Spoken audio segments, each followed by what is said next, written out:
Hello and welcome to another episode here. And I got to thinking, and sometimes I think as I'm getting older and all, and sometimes I'm just sort of used to what I'm used to. And for example, like in the video game world, I forget that there's new players that are coming in each year, right? New people are being born, new people are coming into the hobby. And so, what I wanted to do with this episode today was to throw out some recommendations across the board from a variety of different genres for anybody that might be getting into gaming. Maybe you're on the younger end and you started dabbling with some video games, and so you are taking a interest in the overall history of video games and all, and kind of want to know where to start. This is kind of what this list is meant for. Or if you're someone that just has mainly played like free to play games and all, like Fortnite and all, but you're trying to maybe expand a little bit more outside of things like that and get into some of the different genres and all, that's what this is for also. So what I'm going to do with this here is it's not going to be a perfect list or anything, but basically it's I have a bunch of different genres jotted down here, and I'm going to select three games from each genre that I feel are worth your time to play. And again, this is for anyone that wants to just sort of get into a vast variety of different games and all. And a few things that I did try to set some rules on this, and all as far as the games that I picked, I did as best as I could to try to pick games that are easily accessible now. So, for example, like that they're sold to some extent on modern platforms. There might be some exceptions with that and all, but I'll try to name out like some places that you can play, some games. But there might be some exceptions and all that, right? Where maybe you might have to try to find the game by, well, I'll just say other means. And also, I try to do the best that I could as far as uh, games that are from a particular genre, but there might be a bit of a carryover, right? And all where it's like, well, maybe that game isn't exactly that kind of genre, but more of this kind of genre. I did the best I could, right? And all. And so I'll kind of explain a little bit as to why I picked certain games in a certain genre and all that. And so hopefully there's not too much of where I place them in the wrong genre, I guess. And also, um, I I try to go through like a variety of different games. I didn't try to stick to like, for example, one series. And also, this is going to be a combination of like 2D gaming, 3D gaming as well too. Also, I don't have a whole lot here for like online gaming. I'm just not, especially when it comes to like first person shooters and such, or like free to play games, things like Fortnite and all that. I mean, I think those genres there, you pretty much know what you like on those, right? And there's kind of the more modern sort of gaming experiences that I think a lot of people are already in the know of, what's good out there for that. So I don't think you need my, very limited perspective on that. But yeah, so just to kind of start off here, then let's and so again, I'm going to be with 2D and 3D here, right? So for example, the first two genres that I have here is going to be 2D platformers and then also 3D platformers, because I feel like the 2D and the 3D definitely makes a difference for me personally as far as your overall experience of the genre, right? And where they're definitely unique unto themselves, even though technically they're platformers. So starting with the 2D platformer, basically by platformer, what I sort of define this genre as, me personally, right, is just where the game, there's obviously some action gameplay to it, right, and potentially there's a little bit of exploration and puzzle solving and all that, but the majority of the gameplay is based off of like you jumping on platforms, right, and so that's specifically with the 2D platformer. So for me, for the 2D platformers that I would pick is the first one I'll start off is with Celeste. This is a very popular indie title that came out, would have been 2019, around that time frame maybe. And I honestly haven't gotten too far into this game, but I've gotten far enough in it and all that I really enjoy it. It's a very fun platformer in the most uh, unique way of this genre, in that it's simply just the fun of it is trying to traverse through all the different areas in this game, right, to meet to so you can get to the next objective and continuing on. And the the controls, the platforming, and all the it's all each screen. It's almost like a little mini puzzle to solve, almost in a way, right? With your jumping ability and all, and also your, I guess you could say, like your dashing ability. And it's a very tough game for sure, but I still feel like it's fairly user friendly because the checkpoints are very generous. Like you pretty much start off right on the screen that you passed, that you died on, so you can continue over and over and over. And it's a very charming little game, and again became hugely popular. And so I feel like if you just want a platformer in the most purest of forms and all, this is one of the better ones. And also it's a fairly modern game as well too, also, and it has a very nice pixel art style to it, and it's fairly cheap. And I mean, you can pretty much pick this up on anything nowadays. I mean, all across the modern consoles like Xbox, PlayStation, the Nintendo, and also Steam, and I'm sure other PC storefronts. So it's really accessible, fairly cheap. I don't know what exactly it goes for, but can't think it's too expensive. But yeah, Celeste, very great platformer. It is a bit difficult, so if it is a bit too hard, then you might be better suited with one of these other two platformers that I'll mention here. Now, these are going back from the 16-bit days. So starting off is one from Sega, which is Sonic the Hedgehog 2. And this one here, Sonic has a wide appeal. Me personally, I'm not the biggest Sonic fan, but I do enjoy their games. But because of this appeal that Sonic has, or just, the character in mainstream, is why I'm choosing this one here. And I picked it over Sonic Mania just because I mean, it's you can pretty much go with Sonic Mania as well too also, but I just chose this one on all because I haven't played Sonic Mania too much. And so that's part of the games that I picked on this list. Also, the games that I have some more personal experience with. Uh, Otherwise, I may have picked Sonic Mania, right? Because I know, first of all, the game is more, newer and all that, and but it's just I just don't have a whole lot of experience with it, which is why I went with Sonic the Hedgehog 2, which is the other really popular one of the 2D Sonic games, and it is. I mean, it really is one of the better Sonic games out there. I enjoy Sonic CD more, but but again, I'm also trying to base this around games that I feel like everyone else might like more. Trying to take my personal bias out of it as much as possible. But Sonic 2, I mean, that's pretty much available on a lot of different platforms. Also, like the Sega Genesis Collection, which is available. Well, actually, I don't know if that is available because I know Sega was taking some things down. But if it's not, I know that it's on I believe, no, it's not on this. I don't think it is on this Nintendo Switch Online. So actually, this one might be a bit trickier. If the Sega Genesis Collection is not available anymore on the digital storefronts, well, there's emulation. But number one that I would pick on this here for 2D platforms is Super Mario World. And this one to me is still the GOAT when it comes to 2D platforming. The level designs are so fun in it, so many cool little extras in it, and the art style is still timeless in it. It was a Super Nintendo launch title, and even with all the different 2D Mario's games afterwards, this one is still my favorite. And yeah, I mean, you can't go wrong with this game here. It's just a timeless classic for the ages. And at a very close one that I would almost put on here is either Super Mario Brothers 3 that came out originally on the Nintendo, or Super Mario Brothers Wonder, which is an excellent game as well too. But I gotta go with this one still. Super Mario World is just that good for me. And this one you can play like on the Nintendo Switch Online. It's probably the more easily accessible version at the moment. But then we're going into 3D platformers. And so for the three games that I have on this are fairly modern. And it's just because with 3D platformers, there's definitely a lot of games that came out in the past that laid the groundwork for what we're at now. It's just that with 3D platformers, one of the things that can kind of get in the way, I believe, for some newer gamers is the controls. Because it took a little bit for some companies to get the controls down in a 3D space.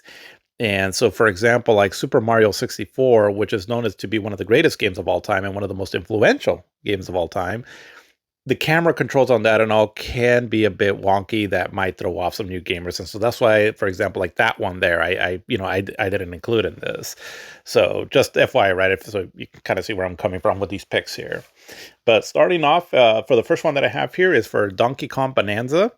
This is a really new game, just came out on the Nintendo Switch 2, and it is just so much fun, easily accessible, really easy to get into. It's not that difficult, but it's just so much fun though, and you'll just have a blast just bashing things all over the place. And really great level designs, charming characters, and just has a lot of that Nintendo magic and all that. I believe this will be a very fun platformer if you're not just very familiar with this genre.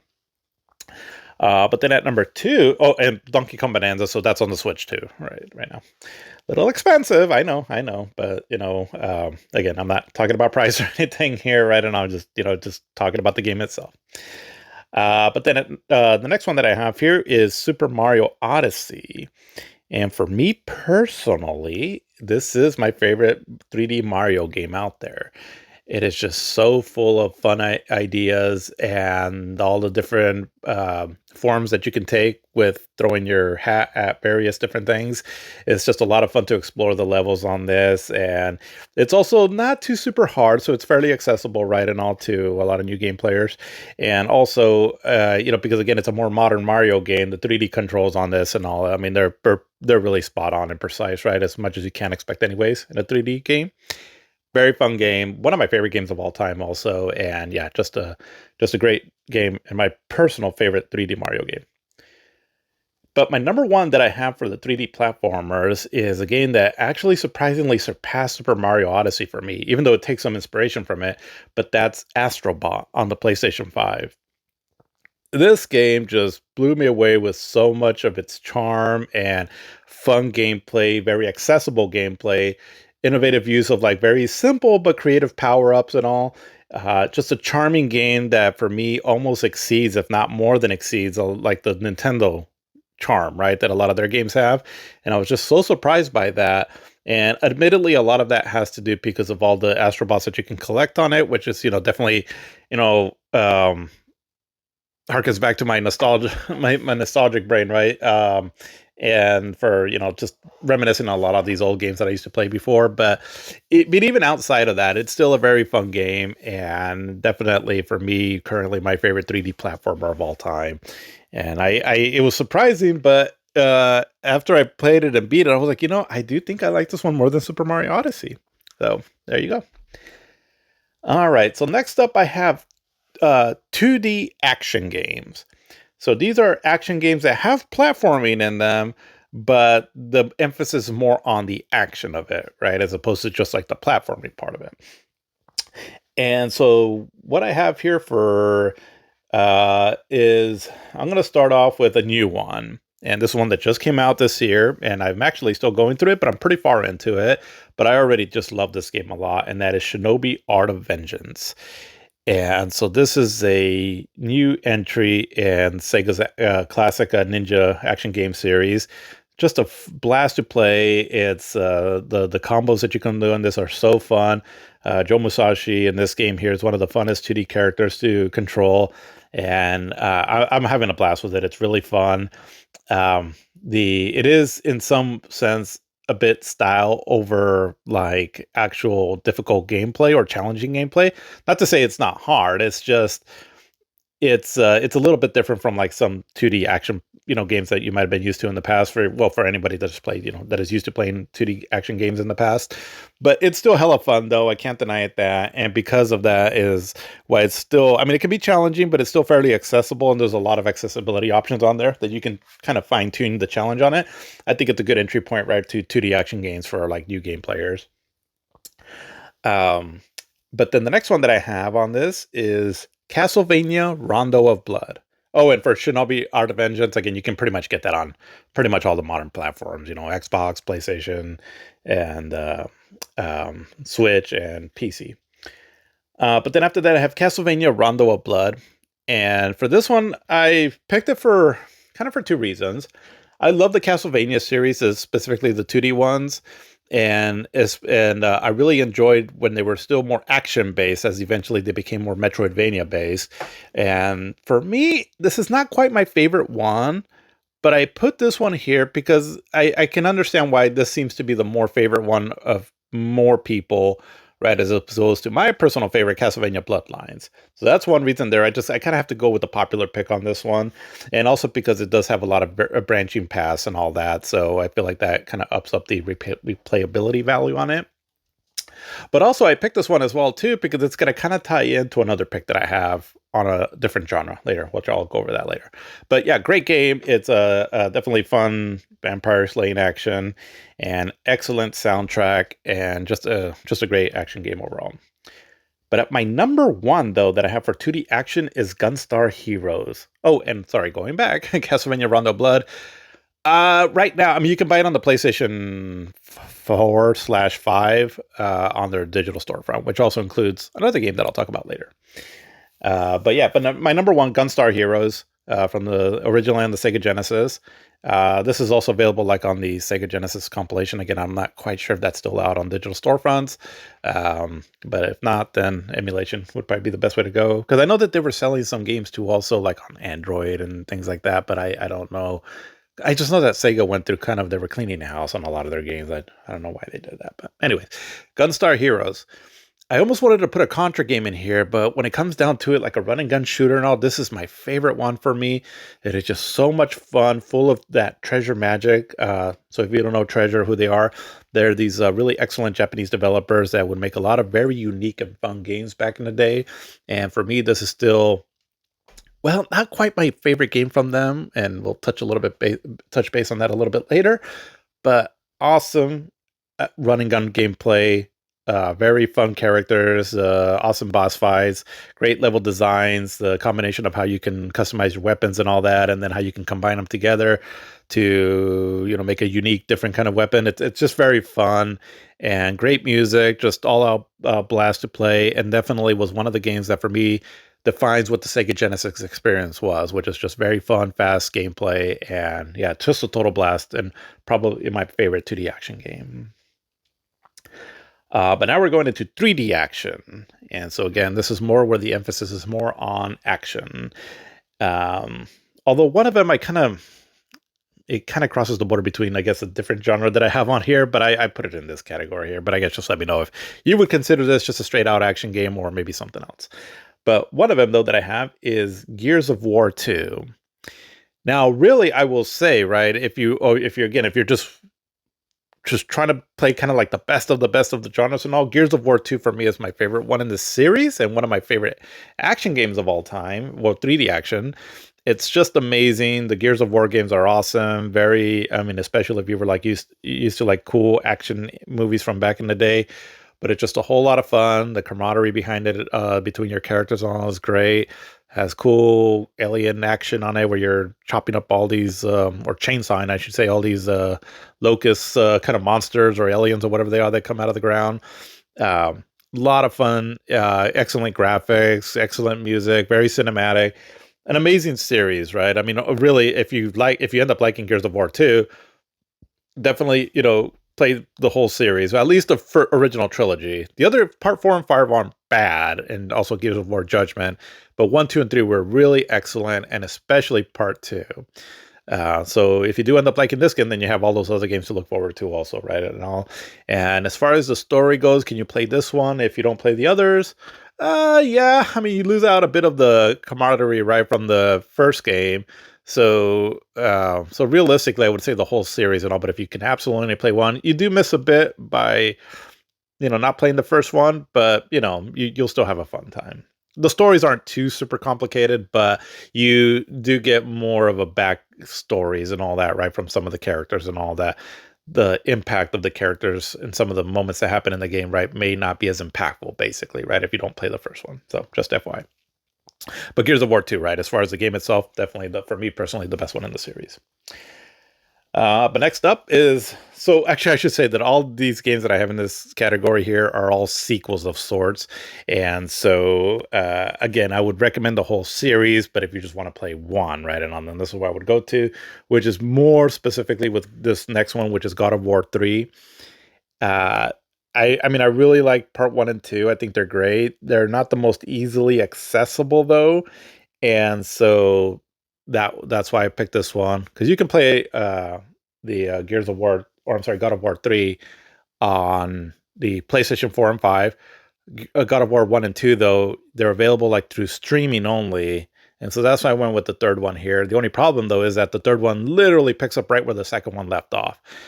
You'll still have an amazing time, right? And all that. It's just that you definitely lose some backstory and all that if you don't play the first 1 and 2. So just a heads up on that one there. But part 3, though, it jumped from the PlayStation 2 to the PlayStation 3. So the graphics were much better.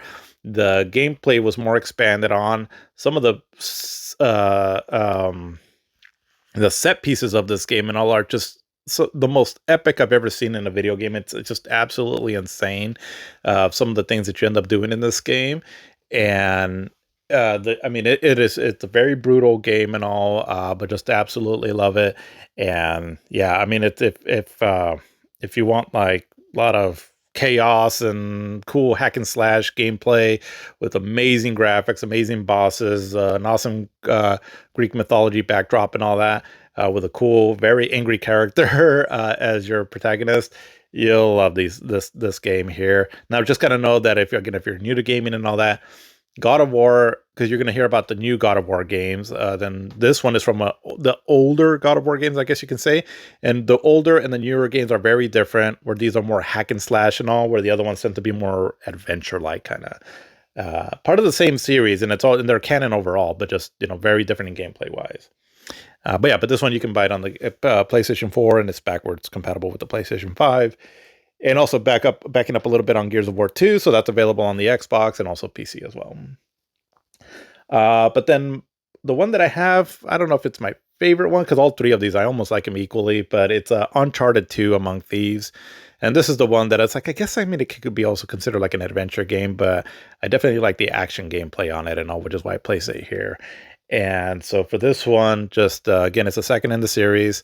It's one that, kind of like Gears of War 2, you don't have to play the first one. You'll just get a little bit more of the backstory, right, and all, and the character moments in this one.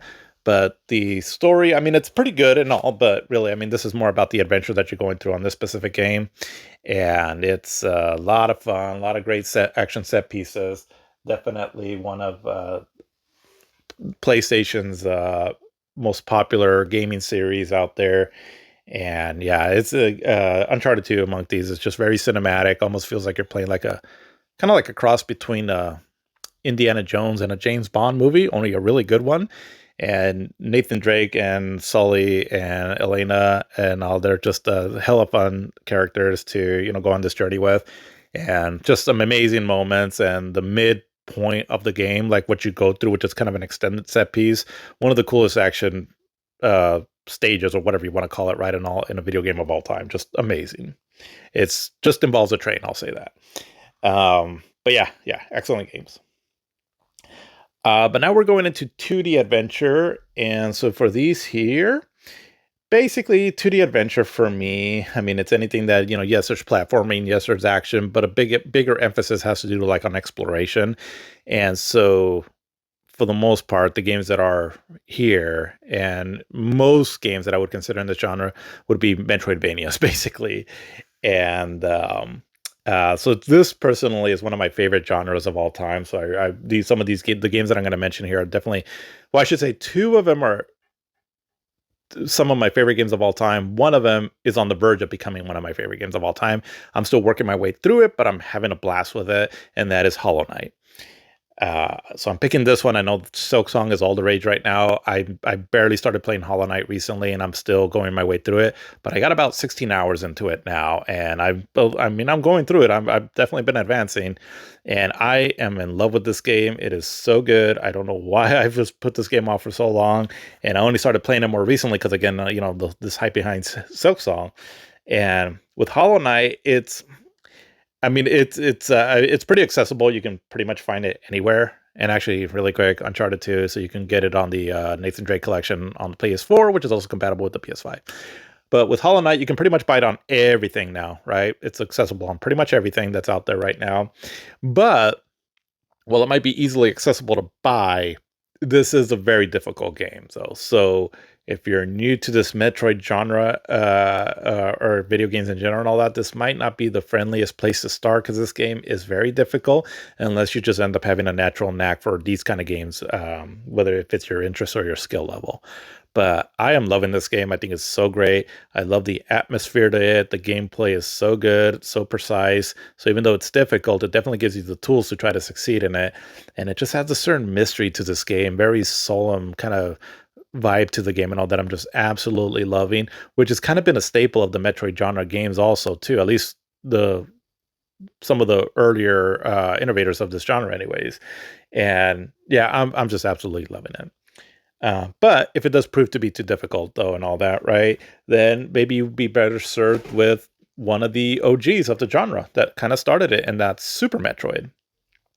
So Super Metroid originally came out on the Super Nintendo, and it's accessible now, like on the Nintendo Switch Online. Probably the easiest way to play that game now. But I mean, it kind of started with. So this is like part three, actually, in the 2D series of Metroid games. But this is the one that was really popularized this kind of game here, because part one, I mean, it's a Metroidvania, what they're considered now, right? Is where it has these interconnecting levels and all that, where you find power ups to access new areas and all. It's just that part one was a bit rough and it was a bit difficult and all, and wasn't quite as polished. Part two, it was made on the Game Boy, and it's I mean, it definitely has its fun to it, I guess. But again, it was still a bit archaic and all. And it wasn't until Super Metroid came out on the Super Nintendo that it was really perfected. And even to this day, it's still one of my favorite in this genre and one of my favorite games of all time. The level layout, the power ups that you get, on how you can, eventually open up more of the map and all. The boss designs, the music, the very solemn, sort of lonely feel of the game and all that, which is very, again, very reminiscent of this genre. It's just was done almost to perfection here, and it very early on, that to this day I doesn't really have any other game that can beat it. It is just an absolute masterpiece, and it's challenging, but it's not difficult, right? So again, if Hollow Knight might be a little too hard for you, this would be a very good starting point here. And now, I said it's part three in the series. I mean, it has an overall story, right? Especially from, the 2D, because there's the 2D Metroids and then the Metroid Prime series. And Metroid Prime is its 3D adventures and all. They're kind of their own thing. I mean, they're all sort of fall into a timeline, so to speak. And the part one, but the 2D Metroids, yes, they do have like a story, but I mean, it's very minimal, and so you don't really miss out on too much, right? And all, if you start in this one first. And even then, I'll just say this, at the intro to Super Metroid really quickly kind of catches you up on the events of the previous game. So, and again, you're not really, if you watch that cutscene, it's like, okay, cool, you're pretty much good to go. But if you do end up liking this game, then by all means, right, and I'll go explore this 2D Metroid games. They're amazing. And because again, like with a lot of these games here, I'm just recommending what I feel are a good entry points to this, or the best of the best. But there's a lot of other games in this series, right? I don't know, that you might actually really enjoy. But yeah, Super Metroid, absolute classic, and one of the best games of all time in the 2D adventure for me. Only bested for me personally by Castlevania Symphony of the Night. And so Super Metroid, Castlevania, that's where the name Metroidvania comes from. So if you start hearing that term, that's where it is. And it's basically because of these two games. Because Super Metroid and Castlevania Symphony of the Night were not the first games in the series, but they're the ones that got it so right as far as like this kind of gameplay style, that everything just kind of became known as Metroidvanias going forward, right? And because of these two games. Now, for me, Castlevania Symphony of the Night, the reason why I love this game so much is because Alucard, the character that you control in it, is the funnest 2D character that I've ever had to play. He's just so much fun to play because of his moveset, just gliding him through the levels, the way he animates and all that. It's just so much fun. And I'm just a big fan of like the vampire kind of like gothic sort of lore that this game has. And it's the bosses, the music, oh my god, the music in this game is just some of the best you'll ever hear. And the level layout, and it has a really cool surprise for you in the game also, right? I'll just say that it really rewards you for exploring, I'll just say that. And just an amazing game, and definitely one of my personal favorite games of all time. And the reason I have it on this list also is, aside from all that, right, being my favorite 2D adventure game of all time, is that it's also the sequel to the previous game that I mentioned, Castlevania Rondo of Blood. So play Rondo of Blood first. Oh, yeah, Rondo of Blood first, and then it leads directly into this one here. Kind of two different genres, where Rondo of Blood is more of an action-oriented, where this one is more adventure-ish. But yeah, excellent game. And just like Rondo of Blood, you can get it on it's called like Requiem something, I believe. I forgot. But it's like in a package deal, right? Where it's got Rondo of Blood and Symphony of the Night. But yeah, amazing game. Let's see. But then going into 3D adventure. So for this here, so again, where the emphasis is a bit more, not maybe necessarily on exploration, but that it's not all out action, right? And all like it either has some exploration adventure elements to it or kind of more like a story to it and all that, right? Which is why I have my first pick here, Metal Gear Solid in here. So again, you can maybe consider it like an action game and all, but I just kind of put it for adventure just because again, it has quite a long drawn out story and all that. But yeah, but Metal Gear Solid. So this game came out originally back in 1998 on the Sony PlayStation, and it was very revolutionary as far as really bringing cinematic video games, and made them popular. Where this game it's very story heavy, but very creative. Where you play Solid Snake on his mission to take out this Metal Gear, which is like a nuclear walking tank, basically. But the story behind it and all the cool spy espionage drama behind it, very involving and just a landmark game and truly amazing. And even though the graphics haven't aged quite as well and all, it's still such a great adventure to go through, and definitely wanted to put it on this list here. And again, if you end up really liking this game, there's a whole lot of other games here also in this series, right, that you can explore. And I almost put Metal Gear Solid Delta in here. But I put this one here because even though Metal Gear Solid Delta, in terms of I don't want, if for anybody that hasn't played it and all that, I don't want to say too much on it and all, but I feel like this Metal Gear Solid is still a better starting point for me personally, right? And again, without giving too much away. But if the graphics just are a little too archaic for you, then Metal Gear Solid Delta would be my next pick, because I know that one just came out and all, it's a more recent one. But for Metal Gear Solid, you can pretty much play this on all the modern platforms now, on the Metal Gear Solid collection that came out. But then after that, I would pick Batman Arkham City. And so this one here definitely has a lot of action. I mean, the action beat 'em up gameplay on this is excellent, but it has a lot of exploration too in it and all, where it's kind of sort of like a Metroidvania in a sense. And but yeah, if you're a fan of Batman, just like I am, I was very, very happy with this game. I mean, it pretty much touched on a lot of different things that I love about this character and his rogues gallery and just his overall universe. And in a game that is just truly amazing, because again, the combat is so much fun. The exploration is really great, exploring this section of Arkham City, which is kind of like it's Gotham City, but it's kind of like an isolated part of Gotham City, which is, was made to house inmates. And the story behind it is pretty good, and all, with, in the way, again, it utilizes a lot of the Batman characters and all. It's just really fun, and definitely for me personally, one of my favorite games of all time. Again, not just because it's Batman, but just because it's a really well done action adventure game, and the voice performances and all, it's so much fun to listen to. And yeah, I mean, I might be a little bit biased on this and all, because again, I'm a huge Batman fan, but it's also a really highly rated game also for a reason. So definitely check it out. And for Batman Arkham City, I mean, you can pretty much get it on, let's see, there's a Return to Arkham remasters that they did, which is available on the PlayStation 4, Xbox, but also compatible with their newer systems. And it's also available like on Steam and PC and all that. Also available on the Switch too, also now. Let's see, but my number one pick for 3D adventure, and again, I'm a little biased towards this series, but it's Metroid Prime.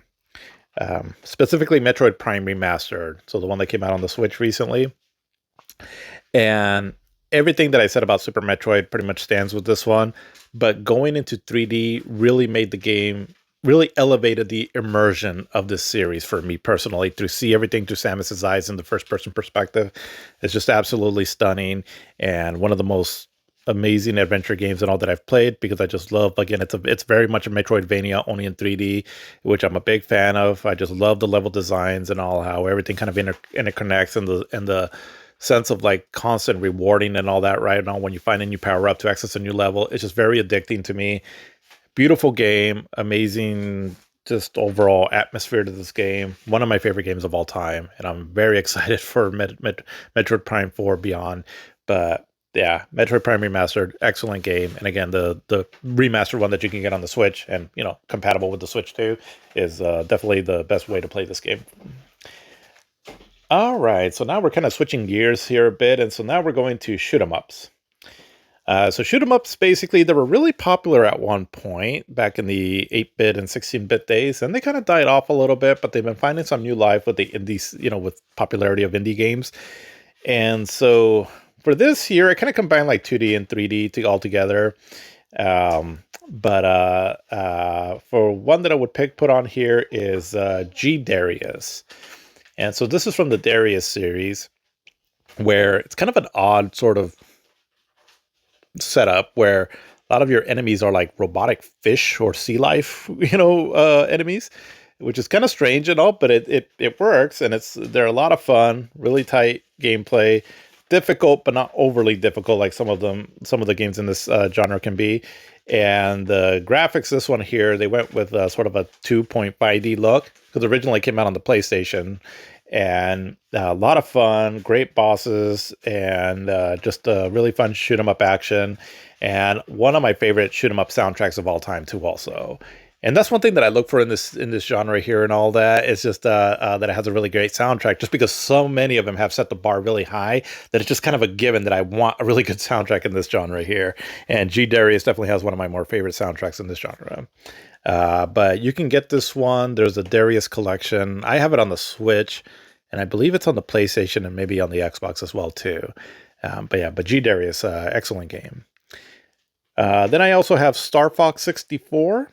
And this one here is just the best in the series for me. So if you've heard of the name Star Fox and all, it was really the first one on the Super Nintendo, and specifically this one on the 64, that I feel really elevated that name as at one point one of the premier Nintendo franchises. And yeah, it's a lot of fun. It's a 3D space shooter and really cool levels and pretty good graphics still that still kind of hold up to this day. And yeah, just a lot of fun with the fun kind of Nintendo-like characters, right? With Fox, McCloud, and Peppy, and Falco, I think, and I forgot the other guy's name. But yeah, really fun game, and definitely one of the best on the Nintendo 64. But my number one in this genre, though, is the Kick-Ass Lightning Force. Or backing up a bit, so Star Fox 64, you can play it on the Nintendo Switch Online. But Lightning Force, so this one you can play on the Sega Ages lineup on the Switch, also playable on the Switch too. But originally came out on the Sega Genesis. And another game that really, really emphasized what the Sega Genesis was all about was just kick-ass fast action gameplay.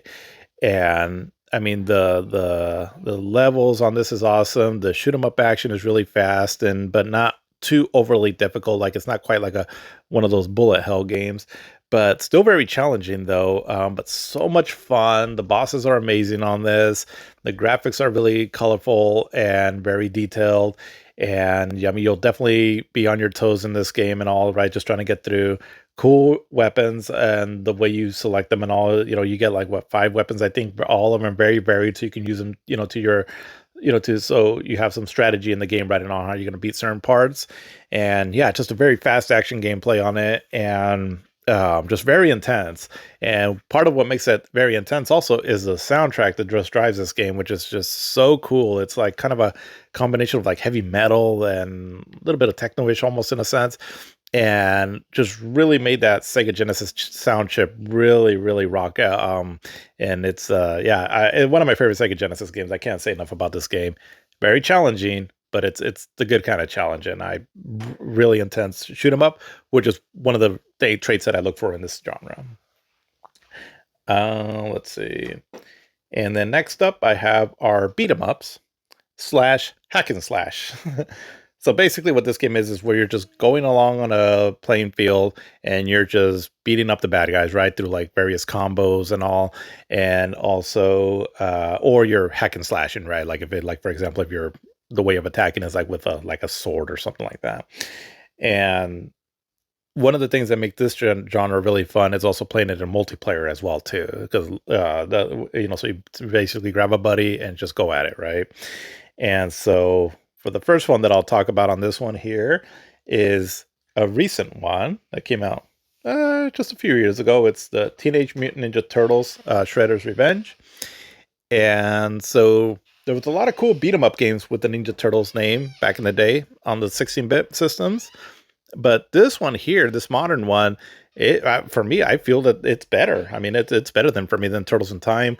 Just modernized controls, graphics, everything about it. I mean, it basically took a lot of the great things about those beat 'em ups and just really amped it up even more, just across the board. A lot of fun playing multiplayer. I mean, I think you can get up to like what, 6 players? I think on something like that. And I only got to play multiplayer with like just 2 other players, but yeah, just a lot of fun. And especially if you're a fan of the Ninja Turtles, it's just a blast to get through. And the graphics on it and all the animation and all that, very reminiscent of like the old comics and cartoons, right, from back in the 80s. And so yeah, even if you don't like the Ninja Turtles, it's just so much fun to play through. But then after that, I have Streets of Rage 4. And really, I mean, all the games in the Streets of Rage series are really excellent. Part 3, I mean, it's a bit rough, but it's still worth playing. But part 4, this is another one where I feel like the more modern version really was better than the old school ones. And just so much fun to play through. And um, I mean, it's the beat 'em up that I feel like really got it right in a lot of ways. And if it's just solely on beat 'em up action gameplay, this is probably my favorite one. And there's just the gameplay is really fun. The levels are really varied and all, and a lot of cool action in it. And the combos that you can do and all are very varied. So you have a lot of different ways of beating up the bad guys, and there's a lot of characters too, and each of them with their unique move set. So you have a lot of variety there, and excellent music too. Also, one thing that the Streets of Rage games have always been known for. Yuzo Koshiro, who did the soundtrack to the older games, he makes a few tracks on here, but then there's new composers, and it's a really well done soundtrack and all that, right? And all, which really makes you jam out to this game as you're playing, and especially fun again, right? I don't know if you're playing it with a friend, but if it's just strictly beat 'em ups and all, definitely my favorite one. But the one that I have as my number one pick though here and all is because it's like a hack and slash, I guess, right? I know where it's a medieval kind of fantasy anime game called, and it's Guardian Heroes. And Guardian Heroes, I mean, it has excellent gameplay, but it also has some RPG elements to it where you can level up your character and you can use magic. And then you have a lot of different branching paths that you can do in this game. And just for me personally, one of my favorite games that came out on the Sega Saturn originally. So much fun, wonderful music, amazing 2D pixel art, and just the overall variety in the game as far as the levels and branching paths and all that make it just a blast to play through. And definitely my favorite in this kind of gameplay style, again because of all the extra elements that this game has too. And yeah, really fun games. And again, these games are specifically more funner, right, with playing multiplayer. But for Streets of Rage 4 and Turtles, the Turtles game, you can pretty much buy them on everything. Guardian Heroes, it's I think you can still get it on the Xbox Live. So like as a like if you buy through their storefront, I think it's still available there. I'm not 100% sure. But otherwise, that's one that was just kind of stuck on the Saturn though. Let's see. But next up, I have for 2D action RPG games. And so for this, basically, it's RPG games that is more emphasis on the action, but because there's a lot of exploration, a lot of world traversing and all that, it's still kind of like an RPG or so, right? But there's not like too much as far as like leveling up or things like that, right? And all there's definitely more emphasis on the action part of it. And so the first one that I'll have here is Odin Sphere. Now this one is a 2D side scroller, but it's very beautiful art on this game, fun gameplay, and it has some cool mechanics too also, where the way you can use some of your items, and it has a cool story to it as well too. And you play like a variety of different characters in it. But yeah, but just a very beautiful game. And Vanillaware, the developers of this game, they have a very unique art style that just is really amazing. And This is one of more of their earlier games, I guess. Not their first one, but one of their earlier ones. And yeah, just a fun game, excellent music, and also if you like just 2D adventure kind of games with a bit of adventure RPG elements to it, this is definitely a good one. This one you can buy on the PlayStation 4 and backwards compatible with the PlayStation 5. But the next up, I have Landstalker, which was on the Sega Genesis originally. You can get it. Well, again, it was on the Sega Genesis collection. Again, I don't know if that one's available now, but it's for me personally. This is probably my favorite 2D action RPG game, and the puzzles on it are just really excellent. Has a cool little story to it. Has a 3/4 isometric view, which might put some people off because of the controls, but I feel like it adds a lot of depth to the graphics and also to the puzzle solving elements to it that I really enjoyed personally. And yeah, I mean, I love the dungeons in this game, some of the funnest that I've ever played in a video game, even better than a lot of the Zelda games for me personally. And yeah, I just really enjoyed this game, and it has a lot of style like the way the Shining Force games do, as it's from the same developers.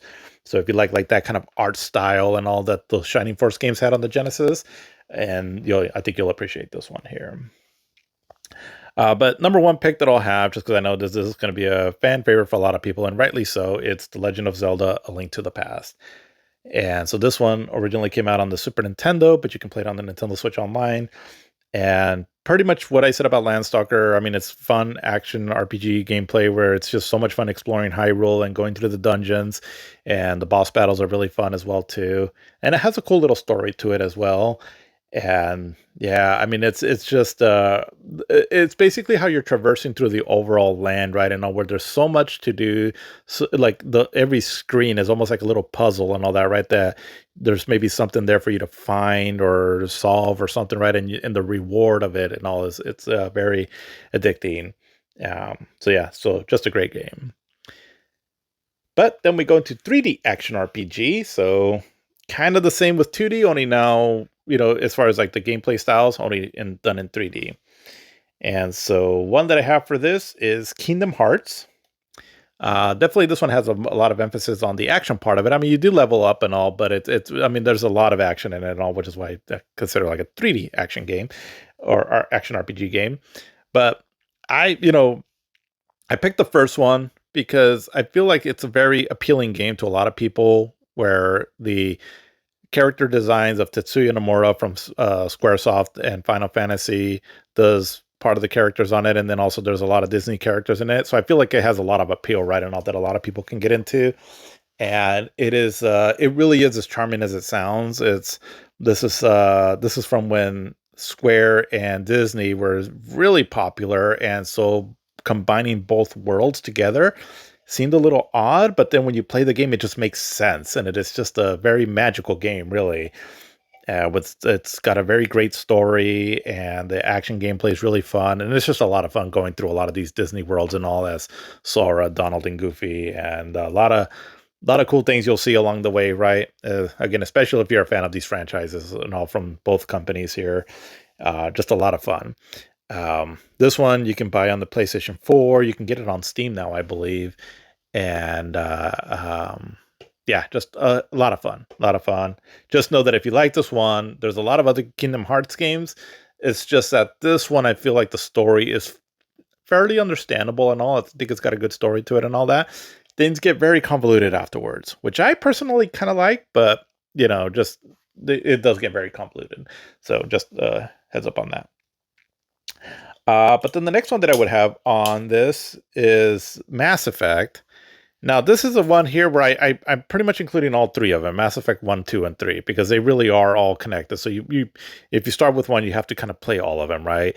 And to get the full experience here, because technically Mass Effect 2 is my favorite one, but you are missing out a lot, obviously, right enough, because basically your save carries over to the next one, and your choices that you make in each game, right, kind of affect each other.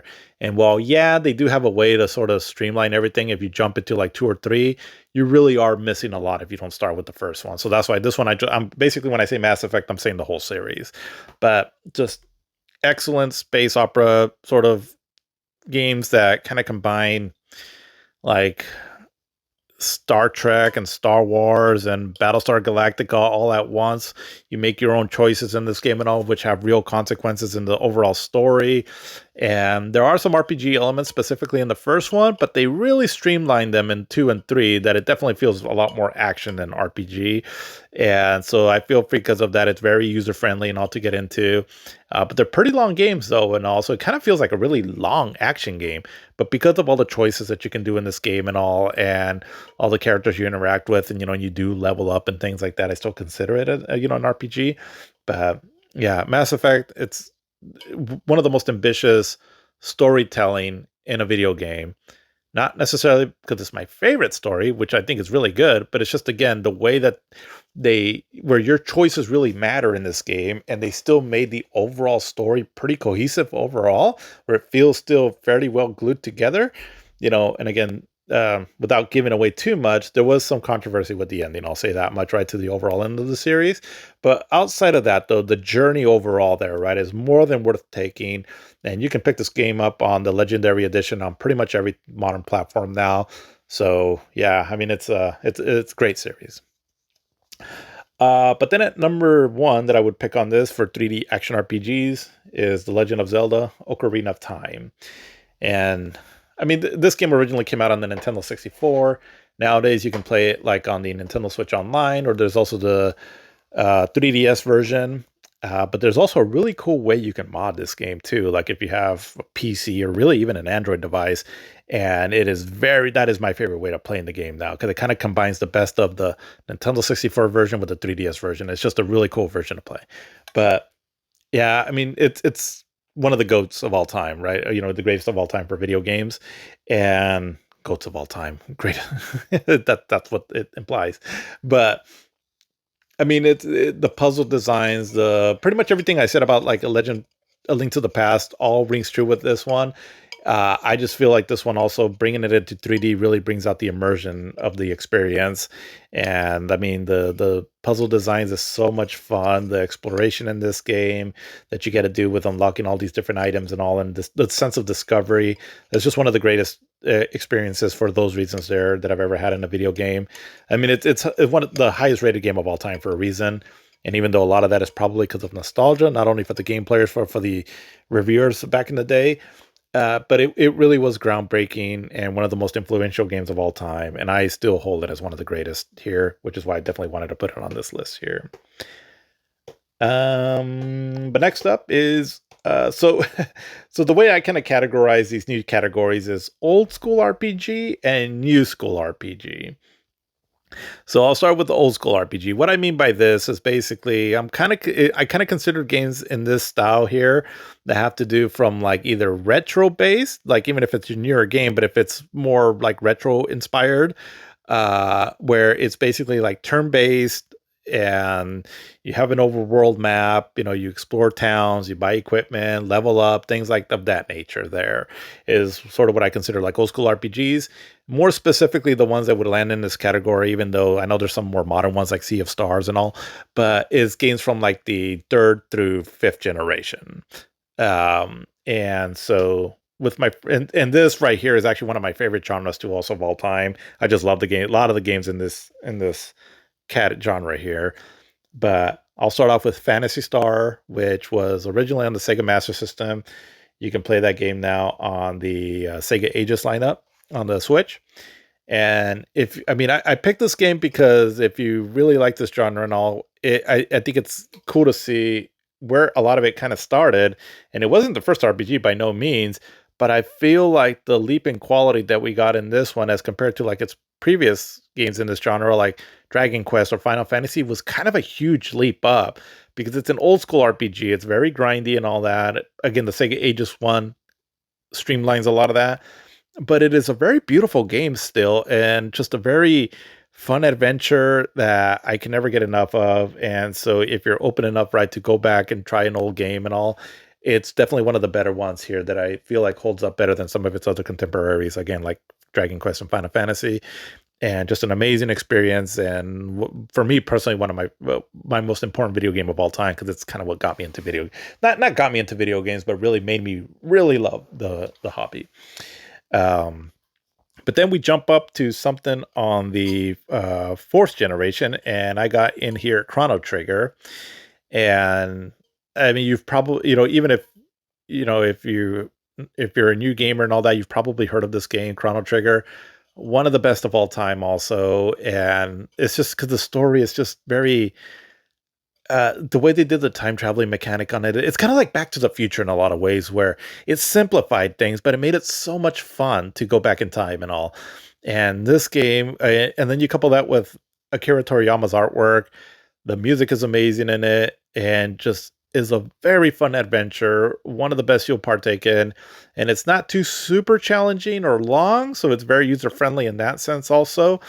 And very accessible, right, to pretty much everyone. And I mean, just across the board, it's so good. And just I feel like regardless of what your age is and all that, if you're open to giving, just again, the purpose of this list, right, is also to introduce people to various different games and genres. If you're open to any of that, I feel like you will really get sucked into this game here. And I mean, it is so good.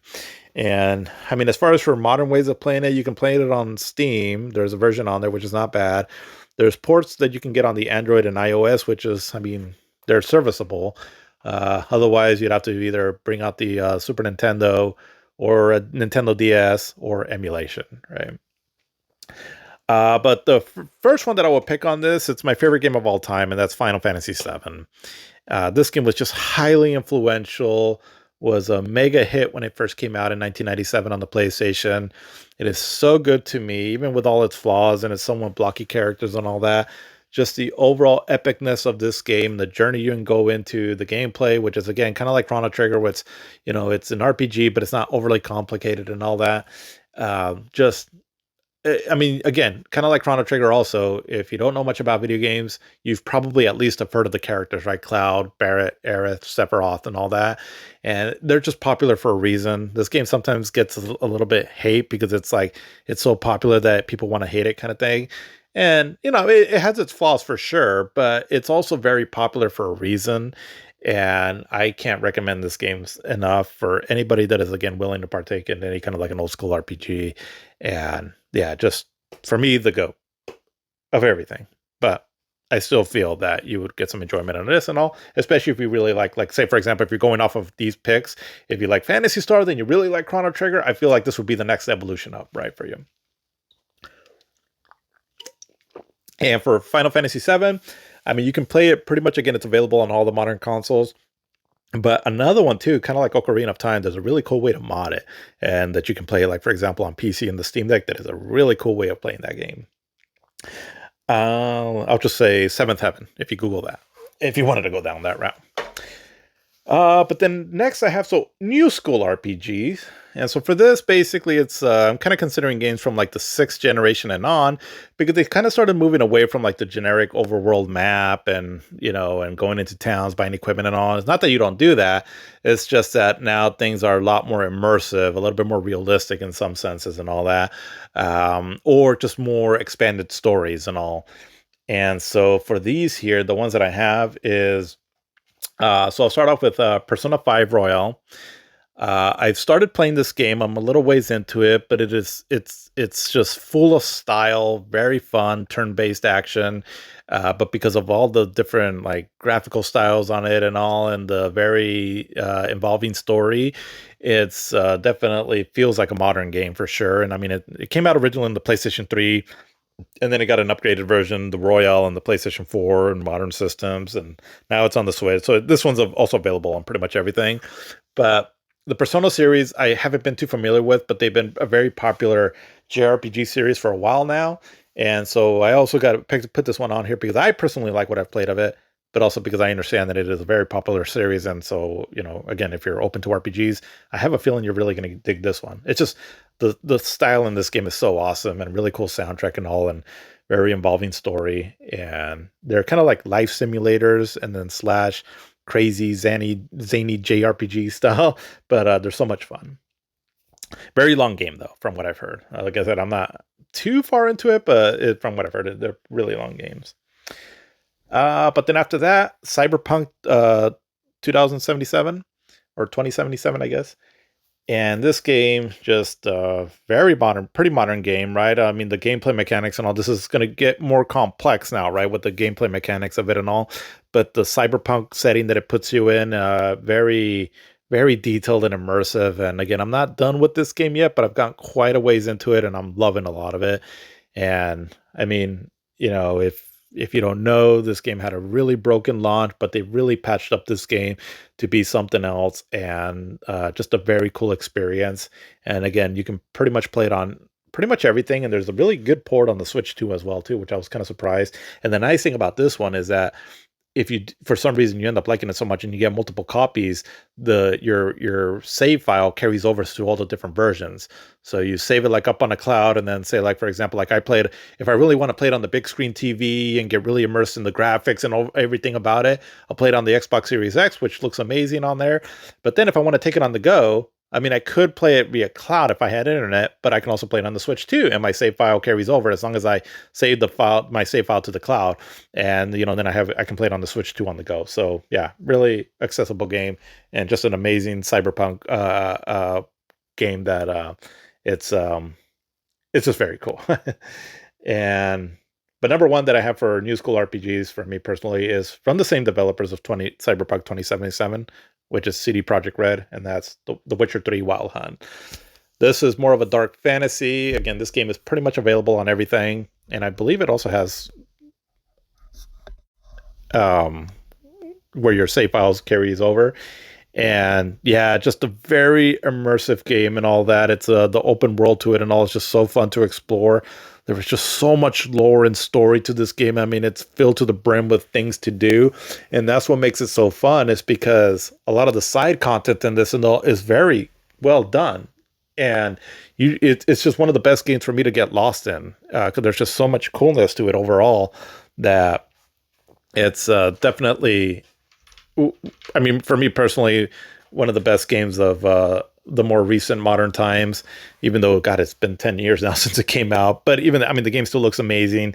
It's just so much fun. And if you want a long game to get lost in and all that, this is definitely one.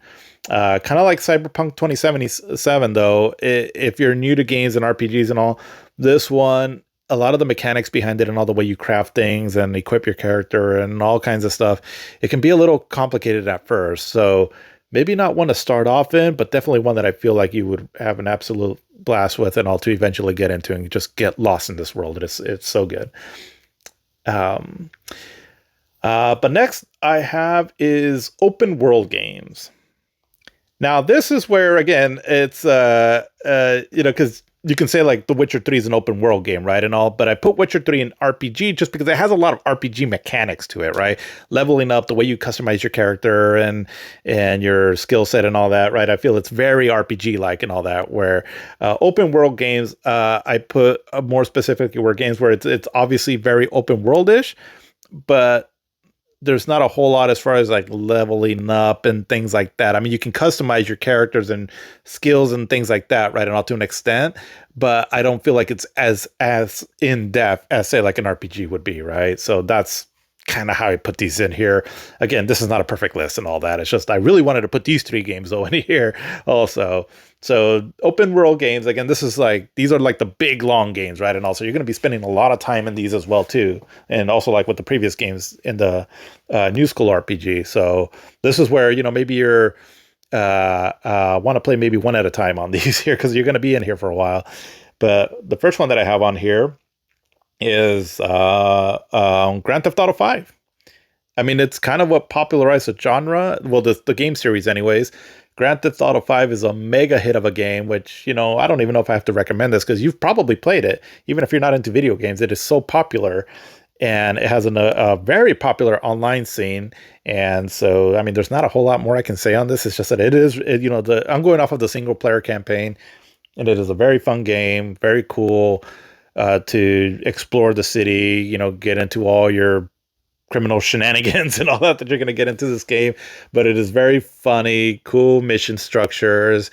And yeah, it's just a fun game to play through. And it's kind of cool how they tied things to like at least what was modernish elements at the time, like the way you use your cell phone, social media, things like that, and all. But it was all very satirical and but also kind of dramatic too. Also, so um, I mean, it's one of the best-selling games of all time for a reason, right? And also, it's definitely one that I would have to recommend if for some reason you haven't played this game. Let's see. But then the next up, also from the same developer, Rocksteady, or not Rocksteady, Rockstar, is Red Dead Redemption 2. There's a part one, but this one is a prequel to it. So this is one that I feel like this would be a good starting point for you also. And I mean, pretty much everything that I said about Grand Theft Auto 5, only put that in a Western setting. And you have something that is, again, super immersive, very dramatic and intense story to it, and exploring the Wild West at the, well, the setting in this game anyways, for the area that you're in at the time was just so much fun. And again, it's a very long game, so you're in here for a while, but while you're in here, you're going to be treated to some very cool mission structures that you got to do that involves a lot of fun things that you would want to do in the Wild West. Some of the best detailed graphics you'll ever see in a video game, and one of the best stories also. Just a very immersed game. I mean, you're going to enjoy this ride all the way through. Arthur Morgan is one of the best protagonists in a video game of all time. Just, it is so good. I mean, I can't say enough about this game. It's a very high budget game. And you feel it, right? Because there's just so much oozing out of this game that just screams quality and all. And it is a very well done game. Yeah, good stuff. But for my number one that I have on this is The Legend of Zelda Breath of the Wild. So another Zelda game. And this one here, I mean, it's the mechanics are so fun. The open world exploration is just some of the best ever. It is so creative, really makes you think on just how you're sort of going to survive in the wild, so to speak, right? And all. And I mean, the moment you come out of your initial opening area and you just kind of see the world, and it doesn't really give you too much, pointers. I mean, it kind of does at first, because the first area is a bit of a tutorial, but then after that, you're just sort of like, just go explore. And that right there is just so much fun. Where like Grand Theft Auto 5 and Red Dead Redemption 2 have a very fun ways of going through the game because of its story and mission structure and all that. This one is just really fun because it just kind of gives you like this big old sandbox for you to play in, and it's just have fun, go explore, get lost. That's part of the fun of it. You're gonna die, initially a handful of times and all, but then eventually you're gonna find yourself to get stronger, get better equipment and all, and then the utilization of your tools that you have that you initially start off with, it just makes it so much fun to explore and all. And it is definitely one of the best adventures you'll partake in, and it's just an amazing game. And it's probably one of the best adventure games out there for sure. Just in an open world setting, so to speak. But Grand Theft Auto 5 and Red Dead Redemption 2, I mean, you can pretty much get those on everything except Nintendo systems. Whereas Breath of the Wild, you can only get on the Nintendo system, outside of, emulation. Okay. So next up here, I have for first-person shooters. And so for what I'll pick here for my first one is Half-Life 2. This game, you can get it on PC and on the Xbox series now. I'm pretty sure you can still buy it on there on the digital storefront, where it also has like a lot of other cool games in the orange box package. But Half-Life 2 was really revolutionary when it first came out on the PC, specifically because of its physics engine and all. And it's just a really good overall first-person shooter game where it's not just the shooting part of the game that's fun, but also just a lot of the way you're, clearing out certain sections, right, and all, which has a lot of like kind of like puzzle-like elements, using like a lot of the physics-based engine that this game has. And just when you get the what's it called, the I forgot, but it's like the gravity gun, where you can like suck things into this gun and then shoot it out, right, and all. It's and the way you can manipulate your environment and all, it's a lot of fun. and definitely the way it kind of told its story ongoing without like cutscenes and all that was very involving as well too. And yeah, just a great first person shooter, and again a very highly influential game too. But the next I would pick is for Call of Duty Modern Warfare 2. And so again, kind of like with Half-Life 2, you can go back and play the first one, but I feel like you'd be pretty good still playing with the second, starting off on the second one where you're not missing out a whole lot. I mean, obviously you're getting more backstory and all that, right? And all, but I still feel like you're okay to play it that way. With Call of Duty Modern Warfare 2, I mean, it's my preferred one, but it would help to play the first one as well too. But really, the Modern Warfare 1, 2, and 3, the older versions that came out back in like the late 2000s and early 2010s are for me the ones that I'm recommending here, not the more newer ones. I'm not too familiar with those there, but the campaigns in these older Modern Warfare games are just really outstanding, and especially in Call of Duty 2 Modern Warfare, just it really, the level of realism in the game, the graphics, the story. I mean, it kind of felt almost realish and all, with a highly controversial scene as well too. Also, that still kind of gives me chills to this day. It's very cool game. It's if you like military shooters, for me, definitely one of the best ones for me personally. But at number one, I would put Halo 2. And so Halo 2, it's I mean, definitely would help to play the first one, but Halo 2 really is a standout one for me. Halo 2 and 3 kind of get noted as the best ones in the series, but I really enjoyed Halo 2, even though it ends kind of on a cliffhanger. But yeah, just a awesome Space Marine shooter kind of like game, and the gameplay is just so much fun. It's very streamlined in a way to make things a bit easier for us, especially console players, and because they perfected the dual analog control, at least with the first one, and just a fun overall space adventure you'll go on, right? And fighting the Covenant, and very, very patriotic, kind of like, even though it's Space Marines and all that, but it's just a great game. I love the Halo series, and this one for me is my favorite one. But with all three of these games here, I definitely check out other entries in the series if you like these specific ones. But then next up is for survival horror. And so with these games here, it's a game where you're limited on resources, and there's definitely a creepy horror, spooky gore factor to it, right? And the one that I would put on here is Dead Space 3. Oh, I'm sorry, Dead Space, the 2023 remake. Just because I feel like, I mean, it's as good as the original, only with the better graphics and all that. It just, I mean, I don't want to say it makes the original one obsolete, but it's definitely one that I would prefer playing. And yeah, I mean, you're in space and basically hell on space, right? Specifically on a space cruiser, and very creepy, very cool action though to it also. And just, I mean, you'll definitely get your heart pumping on this one. Yeah, just a great horror game. I love this game. But then after that, I would pick Resident Evil, the 2002 remake. And I'm picking this one here because survival horror games have gone through a lot of changes, but it was really popularized by Resident Evil back in the day. And one of the things that popularized the genre, at least initially, was the camera angles and the tank controls, where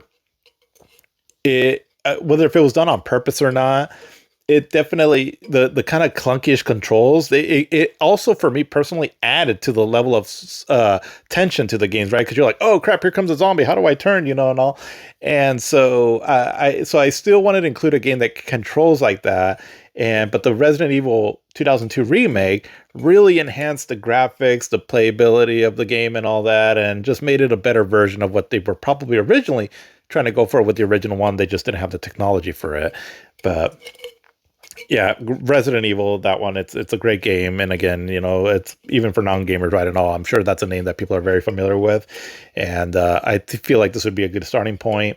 But if you like this one, just know that you have a vast variety of Resident Evil games to get into. A lot of them really good as well too.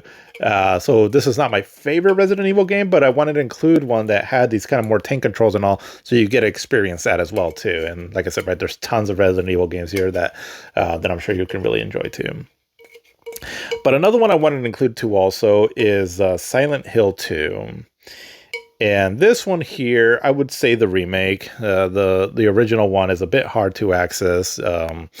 I think it maybe is available on PC somehow, but other than that, and I think it might be available like on the Silent Hill HD collection on the Xbox, but that wasn't exactly a very good port. So basically, the original one is either a little bit harder to come by or not the greatest ports that are out there. The new remake that just came out last year is really well done, and it's more modernish, right? And also, you might have an easier time getting into it. But the story, the atmosphere to this game, it's much more of a psychological horror game, and truly a game that if you want to see like just how deep video games can be as far as their storytelling and illustrating themes of life and death and a lot of different things. This is one of the best games that you can go into a rabbit hole on just looking at videos of just trying to decipher what the story is and all.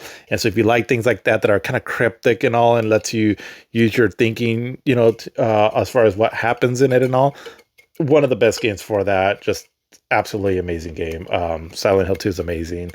But Resident Evil, so going back a little bit, the remake of it, you can pretty much get on all the modern platforms now.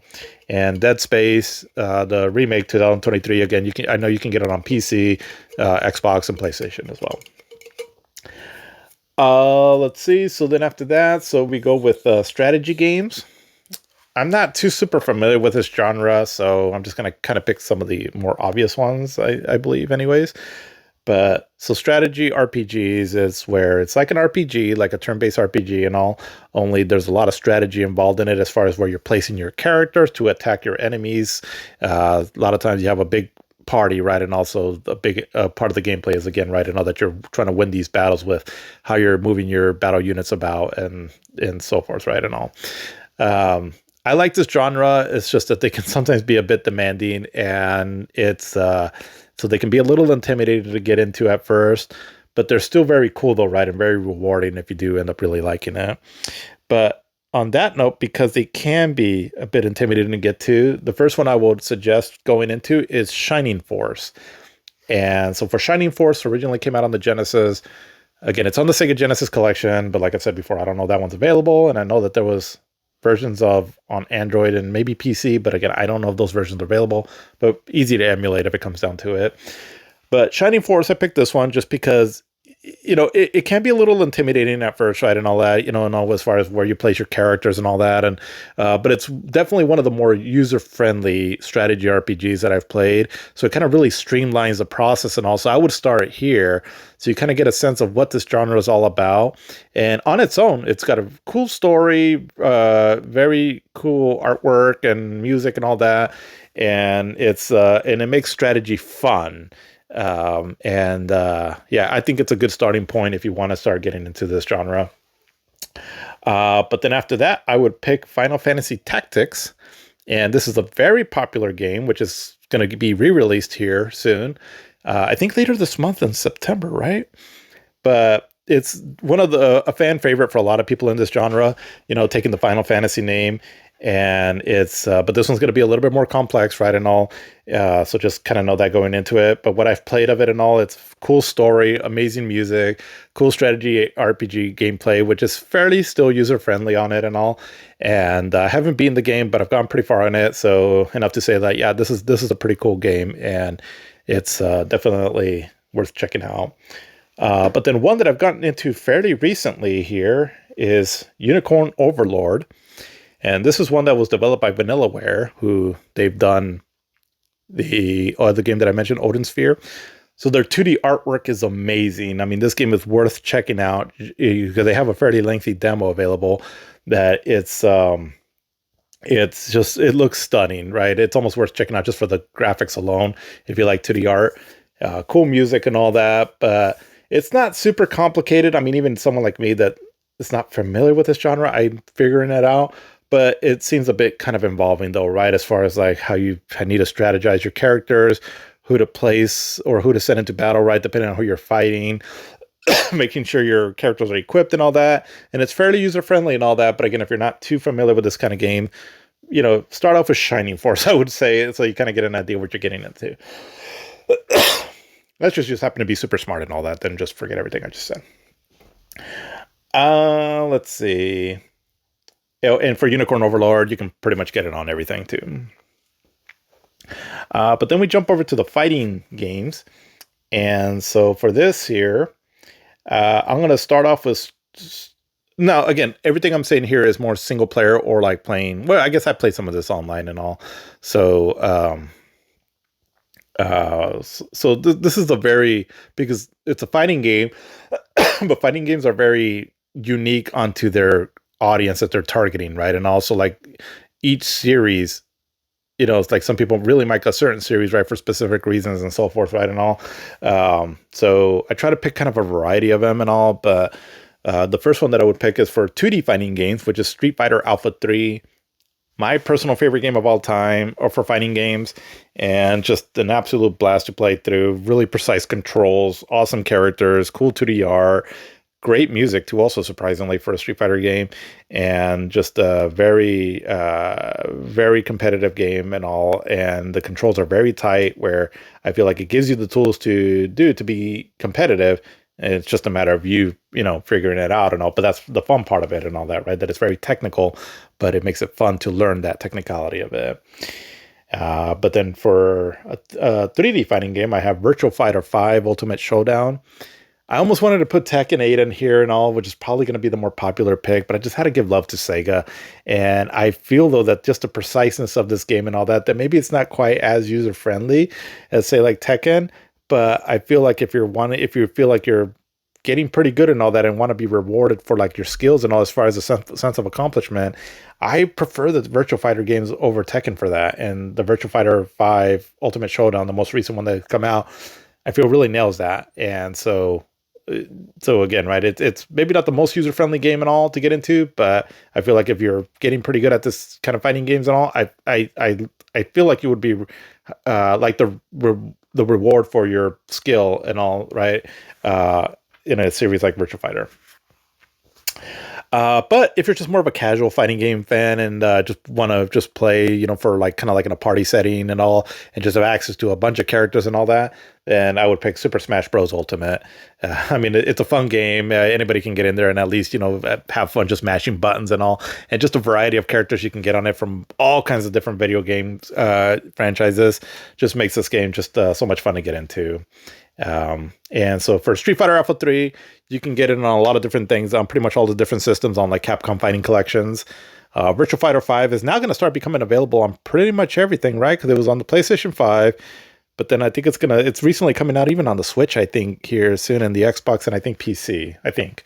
And Super Smash Bros. Ultimate, well, that's just on the Switch. But then after that, I have a story-driven point-and-click games. So this is where it's very story-heavy, limited gameplay, where you're just kind of more like, hence the name point and click, where you're just clicking on something, right, to either advance something or select the dialogue option and all. But the emphasis is more like, again, on the story and puzzle solving and atmosphere and things like that. And so for the first one that I have on this is The Walking Dead Season 1 from Telltale Games. So if you're a fan of The Walking Dead, this is kind of ties into that series there, and it is a very dramatic story. And I feel like if you have any love for The Walking Dead and all, you owe it to yourself to play this game. If you haven't already, just you'll love the story to this. It is so good, so dramatic, and very well done. And the cool thing about it too is that the graphics are very reminiscent to the graphic novels that The Walking Dead originally originated from. But then after that, I have What Remains of Edith Finch.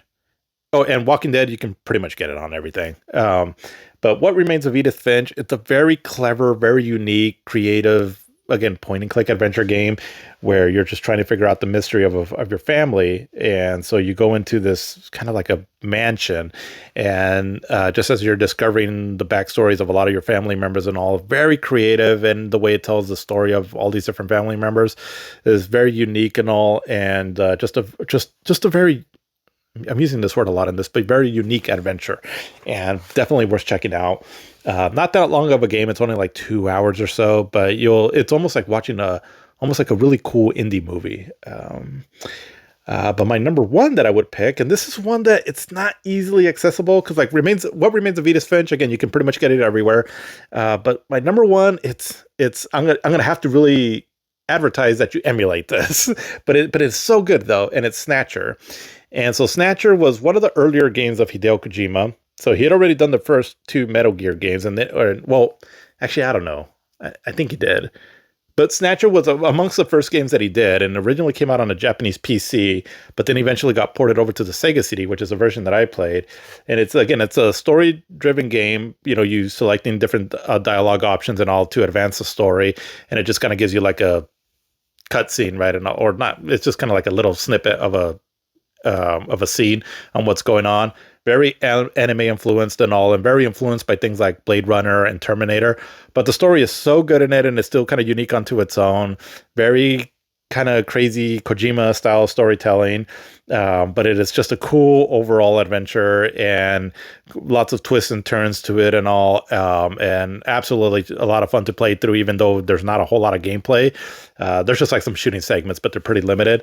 But it is so good though, and all. It's just like I said, unfortunately, it's just not available on modern platforms. So you would have to emulate it. There's versions of the PlayStation and Saturn also in Japan.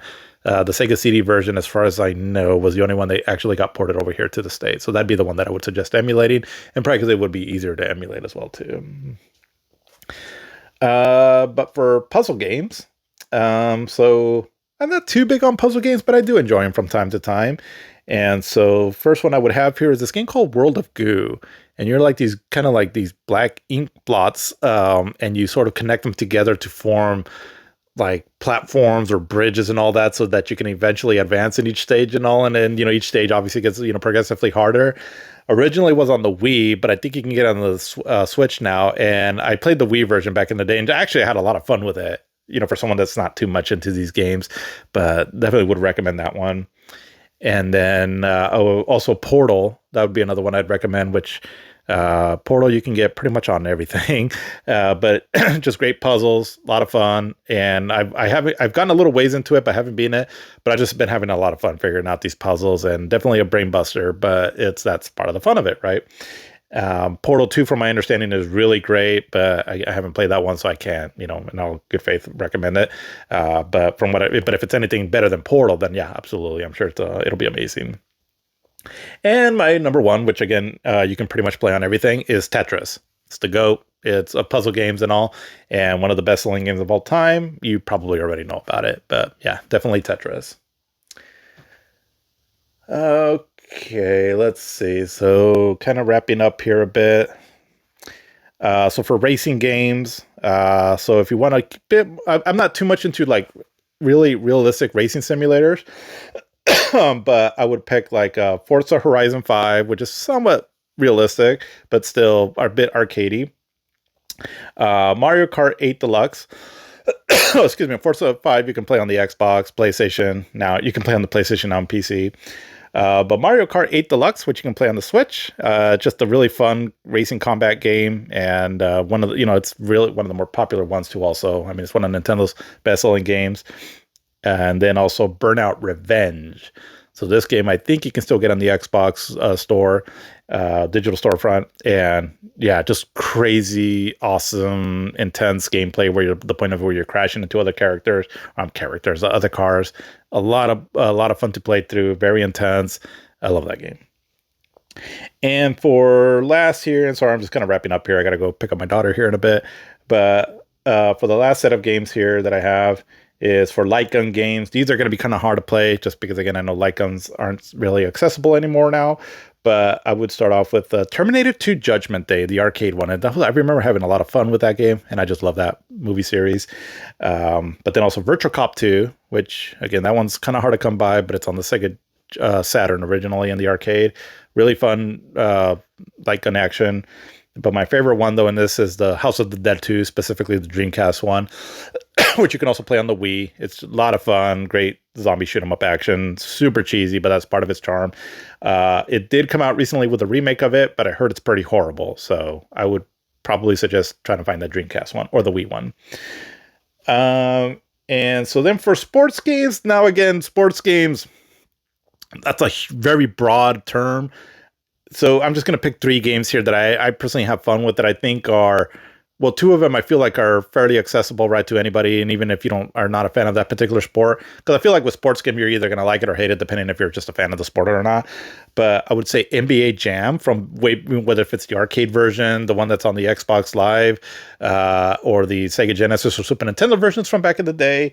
But it's just a fun basketball game, which you don't even have to like basketball to play it. It's just a lot of fun arcade gameplay on it. But then also SSX3, which you can get the Xbox version on the Xbox storefront. At least I think you still can. And that game just a hell of fun. I would almost put Tony Hawk here and also, but I went with this one just because personally I just had a lot more fun with SSX3. But I guess you could say Tony Hawk as well too. It's just fun pulling off the combos and and all that you can do, like all your tricks in the air and all that. It's just very fun and addicting, and just a lot of fun games. And then the other one that I would pick for me personally, my favorite sports game. Now, again, this is going to be a little limited if you're just not a fan of NFL. And it's also going to be a hard game to play because it's not available anywhere, but it's ESPN NFL 2K5. And I picked this game just because for me, it was the best football game that I had played. And it was really well done from a company called Visual Concepts. And so they were a Sega developer that they were making really good football games that were competing with Madden, and they were getting so good. And eventually, they branched out to the PlayStation 2, the Xbox, and the GameCube. But this is the final one that came out because basically, I don't know if it was the NFL that said, okay, we're only going to give out our licenses out to one company, or if EA Sports bought the NFL license so they can only use it with the Madden games. But this is the last NFL licensed football game that came out that wasn't Madden. And for me, it was the best one at the time. It is so good. The play mechanics and all that are so well. The passing, the running, everything just felt right on. And that's because I'm not a big sports simulation football game player, but I really got into this one and I felt I could be pretty competitive in as well too. But I just have a hard time with the other Madden games and all. But so good of a game and all. But again, it's not available anywhere unless you emulate it.